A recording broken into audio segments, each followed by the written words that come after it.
cái truyền thuyết, một cái bí ẩn mà người ta hay nói rằng là mì chính thì phải cho vào lúc mà thức ăn nguội các thứ. Cái đấy hoàn toàn không đúng. Xin chào tất cả mọi người, chào mừng mọi người đã quay lại kênh Dinology và Vũ Dino đã trở lại đây, trở lại với căn bếp quen thuộc với các bạn rồi đây. Và mình biết được rằng là trong thời gian vừa rồi thì các bạn rất là nhớ cái series là chuẩn cơm mẹ nấu của mình với những bữa ăn ngập ngụa đồ ăn 5 món hoành tráng, đúng không? Nên là hôm nay thì mình sẽ trở lại bếp với cả một cái bữa cơm 5 món đây, bởi vì lâu lắm rồi thì mình chưa nấu cơm 5 món. Nói thật với các bạn ấy, bởi vì là trong cái thời gian mà cách ly, giãn cách xã hội thì mình đã phải nấu cơm quá nhiều. Nên là có một cái thời gian mình trở nên là mình chán cái việc nấu cơm. Bởi vì là một ngày nấu cơm 2 bữa, thậm chí là cả bữa sáng là 3 bữa. Ôi, kinh khủng lắm. Ngày xưa hồi mà mình còn ở với mẹ ấy, thì mình hay thắc mắc rằng là tại sao mẹ mình hay chán việc nấu ăn đến thế. Có những bữa mẹ mình chỉ cho mình ăn đậu rán này với cả thịt quay. Mình thấy chán quá, bởi vì đấy là những cái món ăn mà có thể mua sẵn ở cửa hàng. Nhưng mà đến khi mình lâm vào cái tình cảnh mình phải nấu ăn mấy bữa một ngày, mình mới hiểu được rằng cũng có lúc một người yêu nấu ăn có thể lâm vào cảnh chán nấu ăn như thế nào. Nhưng mà bây giờ thì cảm hứng và toàn bộ niềm nhiệt huyết đã quay trở lại, nên là chúng ta sẽ trở lại với cả bữa cơm 5 món với mình nhé. Hôm nay thì mình sẽ làm cơm 5 món thực đơn như sau. Đầu tiên là mình sẽ làm thịt quay, để mình thèm thịt quay. Và hôm nay sẽ làm thịt quay giòn ra giòn nhá. Thứ hai, đó chính là một món mà mình nghĩ rằng mình rất thích. Đó chính là món canh chân giò với cả sườn hầm với rau củ. Có cái món này xong thì bao nhiêu mệt mỏi cũng tan biến. Thứ ba đó chính là hoa thiên lý xào tỏi. Đây là một món mà nhiều rau mà ăn lại rất dễ ăn. Với một đứa ghét rau như mình ấy, nhưng mà hoa thiên lý cũng dễ dàng chinh phục được.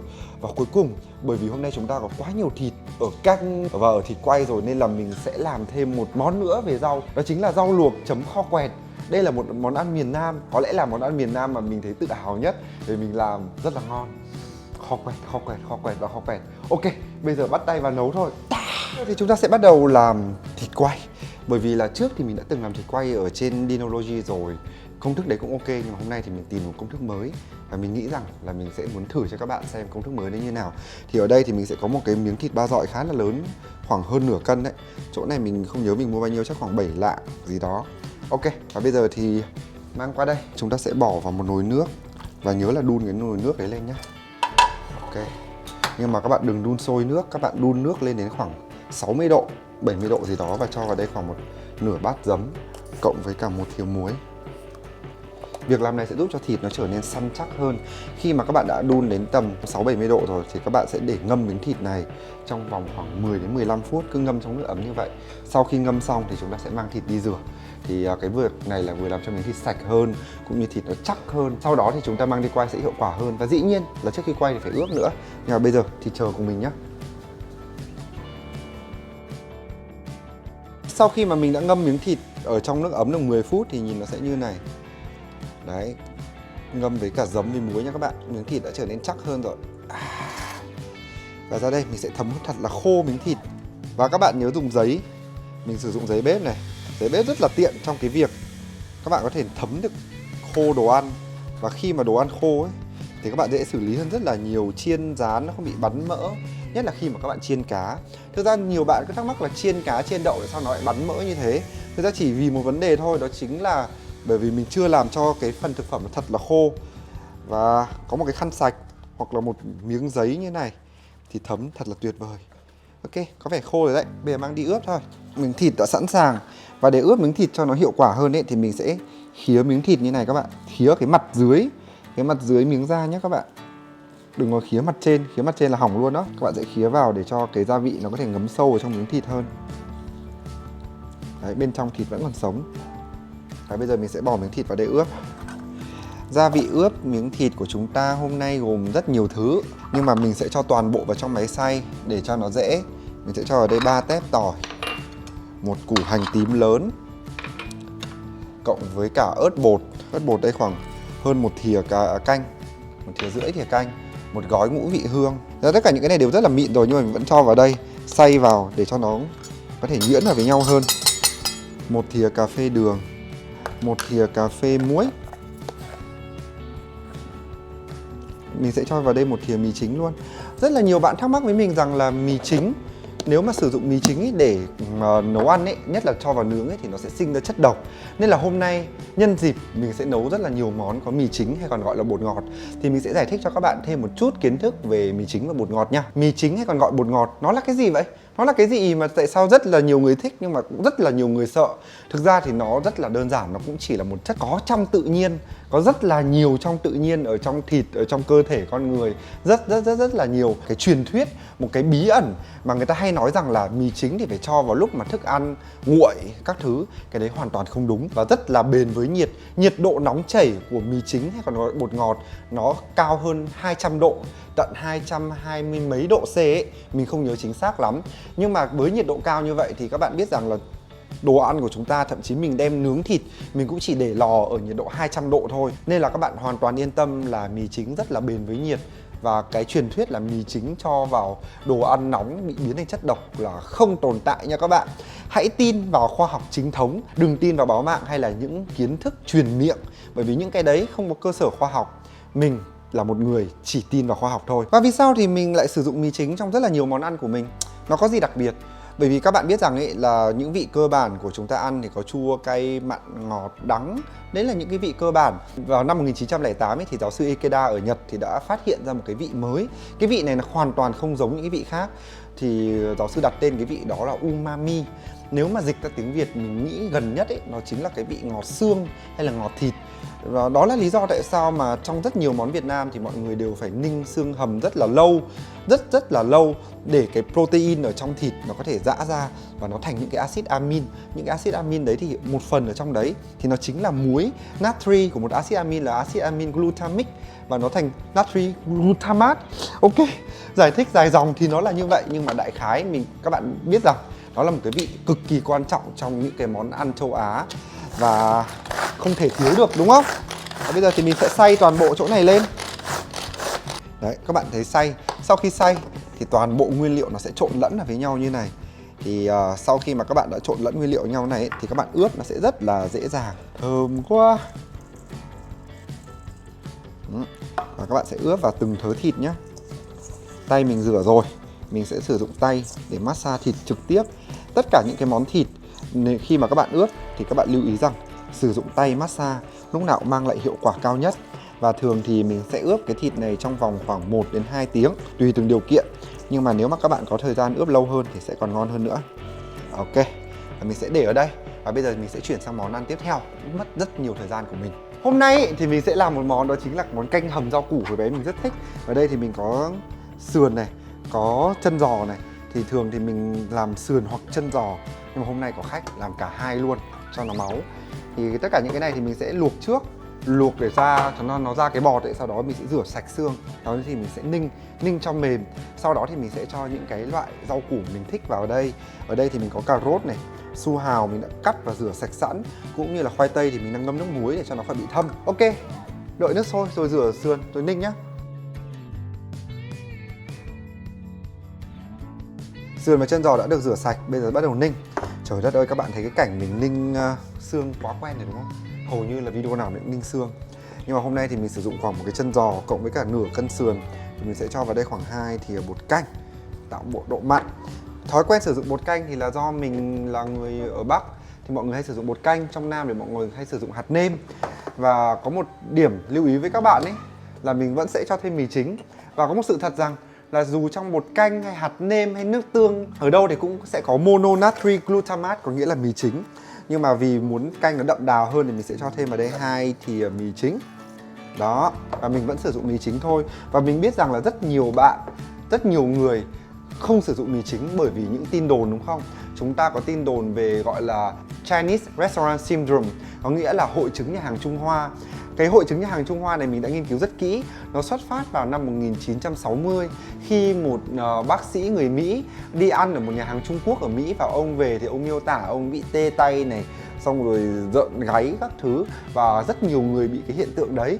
Và cái hiện tượng đấy thì ông ấy giả định rằng là nó xuất phát từ có thể là do mì chính này, có thể là do rượu Trung Quốc này, có thể là do gia vị, và có thể rất nhiều thứ. Và ông ấy gửi cho một cái tạp chí khoa học uy tín và ông giả định rằng là một trong những cái đấy. Tuy nhiên sau đấy hàng chục năm nay thì rất là nhiều nhà khoa học đã cố gắng chứng minh liệu cái hội chứng nhà hàng Trung Hoa với mì chính có liên quan gì với nhau hay không, và rất là nhiều nhà khoa học đã không thể tìm được cái sự liên quan giữa hai cái hiện tượng này. Vì vậy chúng ta có thể tạm kết luận cái hiện tượng này có thể là do sự phối hợp nguyên liệu này, cũng như là vệ sinh an toàn thực phẩm. Và cũng có nhiều người bạn của mình nói rằng là bị dị ứng mì chính hay bị say bột ngọt ấy, thì mình chỉ có thể giải thích rằng là người ta có thể bị ăn phải mì chính chất lượng thấp lẫn tạp chất. Bởi vì với những người đấy thì bản thân mình cũng đã làm một cái thí nghiệm là mình lén cho mì chính vào và cho họ ăn và không cho họ biết ấy, thì họ không có hiện tượng gì hết, bởi vì mình sử dụng mì chính chất lượng cao. Cũng như mình đã từng đọc một cái nghiên cứu ở Mỹ do FDA thực hiện, là họ gọi khoảng 100 người, mỗi người thì sẽ được uống một cái viên con nhộng, và 50 viên trong đó thì có mì chính, 50 viên còn lại thì không có mì chính và một loại giả dược vào, và họ cho 100 người đấy uống và xem liệu những người nào có hiện tượng là bị say mì chính hay dị ứng mì chính hay không.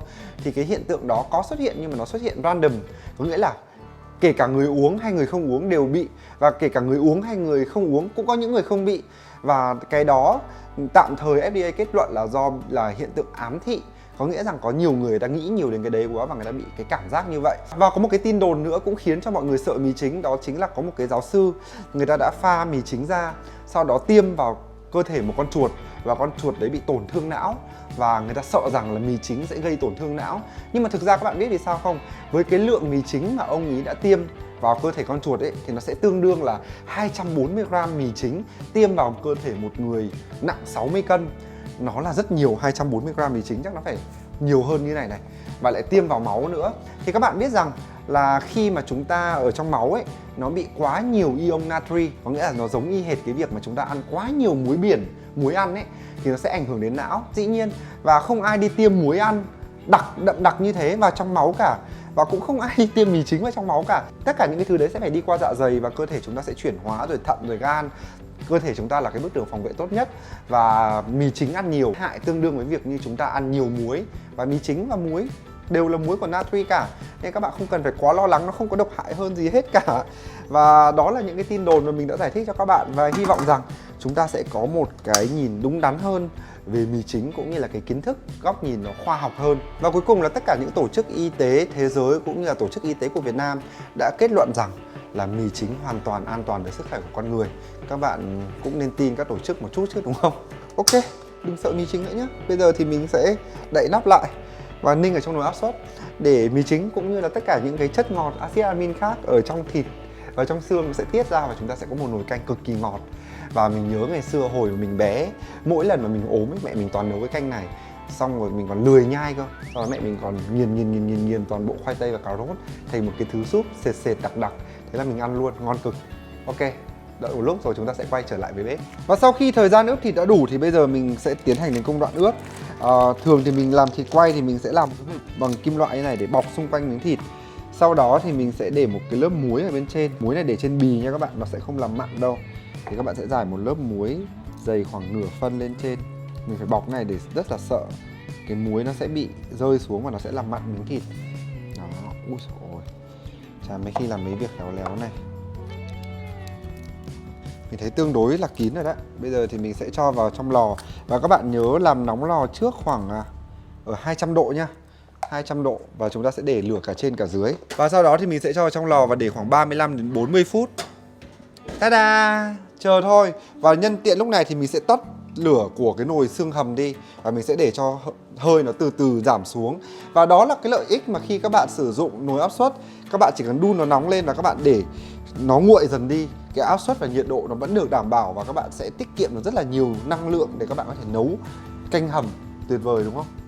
Và sau khi thời gian hầm xương đã đủ thì mình sẽ cho vào đây khoai tây, đó, cà rốt và su hào luôn.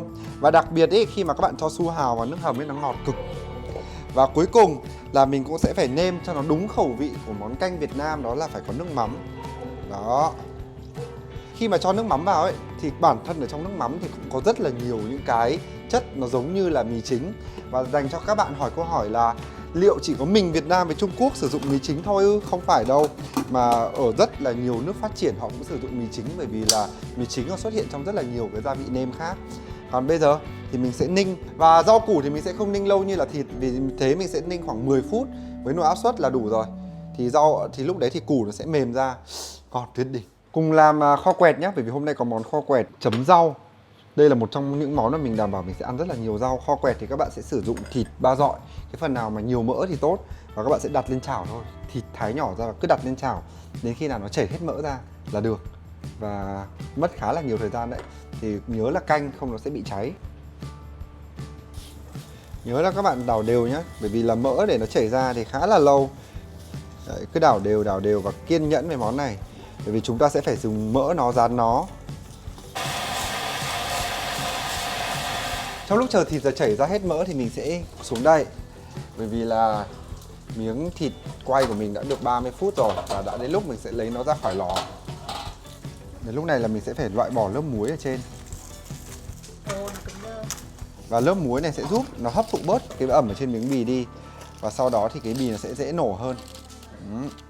Và sau đó thì mình sẽ bỏ cái giấy bạc này ra. Không phải là bỏ mà chúng ta sẽ banh ra. Và sau đó lại bỏ ngược lại vào lò để cho bì nổ và thịt chín kỹ hơn.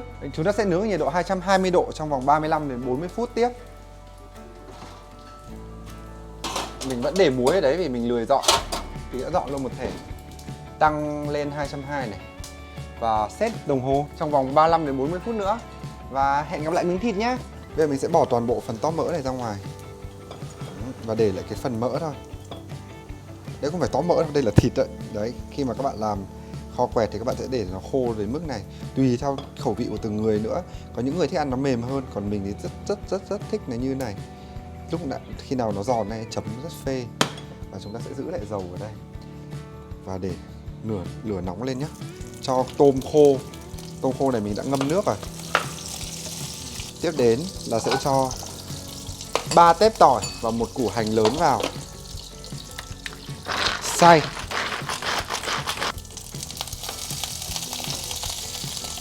Cho vào đây phi thật thơm lên.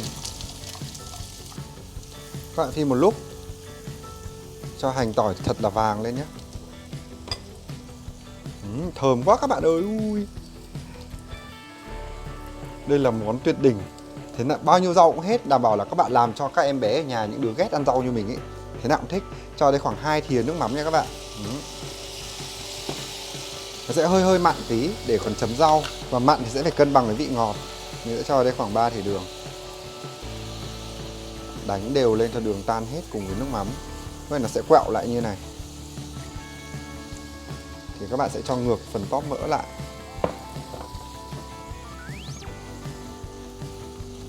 Cần được rồi đấy.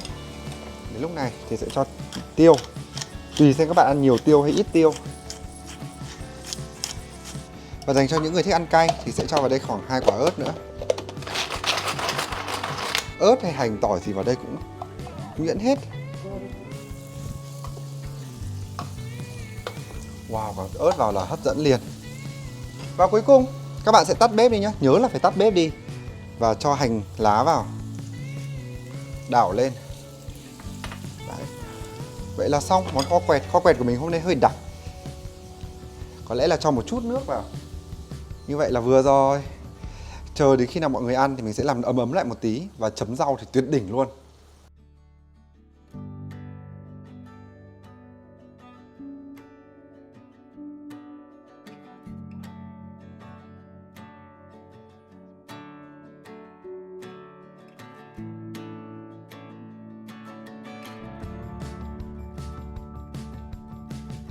Ok, và đã đến giờ rồi các bạn ơi. Đây, wow, miếng thịt của mình. Vì mình không chọc lỗ trước ấy, nên là nó phồng theo cái kiểu này. Nhưng mà thôi cũng được mà đúng không? Nước mỡ nó chảy ra này các bạn. Đây, cho các bạn xem cận cảnh. Voila, miếng thịt quay của mình nhìn sẽ như vậy. Bởi vì là nếu mà các bạn dùng kim ấy, các bạn chọc lỗ trước ấy, thì nó sẽ nổ và nó vỡ cái bong bóng đấy luôn. Và mình không dùng kim nên cái bong bóng nó vẫn còn nguyên, nhưng mà sẽ vẫn rất là giòn. Nó giòn, hơi cứng. Tiếp theo thì mình sẽ luộc rau bắp cải cũng như là luộc đậu bắp và gọt sẵn. Ở đây mình nhờ chị Mai gọt sẵn dưa leo để ăn cùng với kho quẹt. Còn một món cuối cùng nữa đó chính là hoa thiên lý xào. Thì bây giờ sẽ bóc tỏi và chuẩn bị xào hoa thiên lý đây. Mọi người có thể thấy hôm nay thịt quay của mình cắt ra còn ướt ở bên trong. Ở đây xào hoa thiên lý, sát giờ ăn. Chỉ cần cho khoảng 1 thìa bột canh cộng với cả 1 thìa nước mắm là xong. Còn rau thiên lý thì mình xào sơ sơ thôi, mình không xào kỹ quá để hoa nó chín rất là nhanh. Cuối cùng thì cơm cũng đã xong, mệt ơi là mệt. Có hoa thiên lý này, có đậu đũa luộc, có dưa chuột. Vừa dọn ra thì đã bị ăn gần hết rồi. Thịt quay, canh, canh ngon quá. và thịt quay và kho quẹt. Và đây, những gương mặt hôm nay ăn cơm. Đây có Mai Anh. Mai Anh trang gì? Đấy, Linh. Sao đi ăn cơm tối mà trang điểm loè loẹt ghê? Người ta đi từ chiều về đi chụp hình, vừa đi họp xong bay đến đây với người anh luôn. Trời ơi, cảm động quá. Bây giờ ăn canh đi nào. Đây là món canh mà Linh rất là thích, ở nhà mẹ rất là hay nấu canh này. Không biết ở đây còn giống vị mẹ nấu không? Có khi còn ngon hơn vị mẹ nấu ấy chứ. Ăn xong lại khóc nhiều mẹ. Xong rồi ngon hơn thì gọi điện cho mẹ ơi. Có người nấu ngon hơn sớm. Bye mẹ. Thử với nước canh trước. Cái giòn vãi. Rất là vừa, Vỏ. không bị mặn, không bị nhạt. Đấy, có thấy vị mì chính trong đấy không? Không, Có. Ừ, có thấy đâu. Anh có cho mì chỉnh á? có chứ. Giờ cho ăn miếng thịt đi cho biết nào. Cho em ăn một miếng canh này. Ăn rồi, mình ăn rồi. Sao thấy thịt sao? Nó chưa react. Đây, ăn lại. Sao mày không mời Chi? Mày phải kính lão đắc thọ chứ. Thơm. Nhưng mà hơi nguội. Nguội hả? Ai? Vị nguội là vì hẹn ăn tối 7 giờ. Và bây giờ mọi người nhìn này. Đấy, mọi người nhìn thấy không? Phải đi họp. Ui, Ok. Thế đấy là cái giá của việc đi họp đó. mềm mềm anh ạ. Rất mềm. Mềm. Mềm đúng không? Em ăn niềng răng em ăn được là mềm. Thịt này có lẽ là một con lợn cũng ngon nữa. À, ok. Chị đã ăn chưa? Ăn hết được dưa chuột rồi. Chị cho ăn thịt à? Sao không ăn thịt nữa? Ăn dưa chuột. Chỉ ăn dưa chuột thôi. Rồi. Thôi, đại khái là bữa cơm hôm nay mọi người đang sâu xé rồi. Gia đình. Vãi cửa. Bởi vì là cũng đã hơi muộn rồi nên là thôi để cho mọi người ăn cho ngon. Còn bây giờ thì mình xin phép mình ăn tối đây, cũng đã muộn rồi. Cảm ơn mọi người đã theo dõi. Hy vọng rằng hôm nay mình đã gợi ý cho mọi người một bữa tối thường ngày của chúng mình nó như thế nào. Hẹn gặp lại mọi người vào thứ Tư và Chủ nhật hàng tuần. Nhớ subscribe cho mình. Còn bây giờ tạm biệt. Bye bye. Bye.